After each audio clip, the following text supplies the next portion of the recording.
Hello అండి. నమస్తే అందరికీ. ఈరోజు నేను ఒక విషయం గురించి చెప్దామనుకుంటున్నాను అబౌట్ బాడీ షేమింగ్. నేను ఒక స్క్రోల్ చేస్తుంటే ఒక తమిళ్ యాక్ట్రెస్ అనుకుంటా. ఆమె దాన్ని ధైర్యంగా అందరి ముందు ఎదిరించారు. ఎలా అంటే ఆవిడ లావుగా, నల్లగా ఉండటాన్ని కామెడీ స్కిట్‌లో ఏదో చేసినట్టున్నారు. అప్పుడు ఆవిడ చెప్పారు, "మీరెలాగని దీని గురించి కామెంట్ చేస్తారు? మీరు మీరు నన్ను కామెంట్ చేసిన విషయాన్ని నేను యాక్సెప్ట్ చేసి ఇది తీసుకొని నవ్వుతూ ఇంటికి వెళ్తే, సో, మా పిల్లలకి ఏమనిపిస్తది, ఇద్దరు పిల్లలు నా కోసం వెయిట్ చేస్తున్నారు. వాళ్ళేమనుకుంటారు, అమ్మ లావుగా ఉంది, లేదా అమ్మ నల్లగా ఉంది. ఇలా కాకుండా మేము ఏ ఐశ్వర్య రాయ్‌కో, కరీనా కపూర్‌కో పుడితే బావుండు కదా! అని వాళ్ళనుకుంటారు కదా! సో, నేను దీన్ని అపోజ్ చేస్తున్నాను.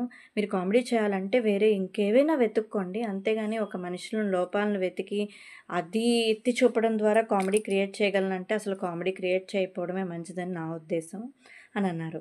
ఆవిడతో నేను కూడా ఏకీభవిస్తాను. ఒక మనిషి లావుగానో, సన్నగానో, నల్లగానో, తెల్లగానో, పొట్టిగానో, పొడవుగానో ఇది దేవుడనేది ఇస్తాడు కదా!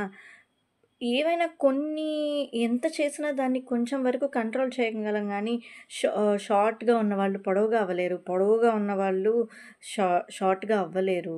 ఇట్లాంటివి చాలా ఉంటాయి కదా! వాటి కోసం ఎందుకని దేవుడిచ్చిన దాన్ని మీరెందుకని అలాగా కామెంట్ చేయగలరు? ఏ పర్సన్‌ని వాళ్ళ ఆహ్, వ్యక్తిత్వం మంచిది కాకపోతే తప్పితే, మనము వాళ్ళ దీన్ని అంటే బాడీ షేమింగు, దేవుడిచ్చిన దాన్ని బట్టి బాడీ షేమింగ్ చేయడం చాలా తప్పని నా ఉద్దేశం. మీరేమంటారు?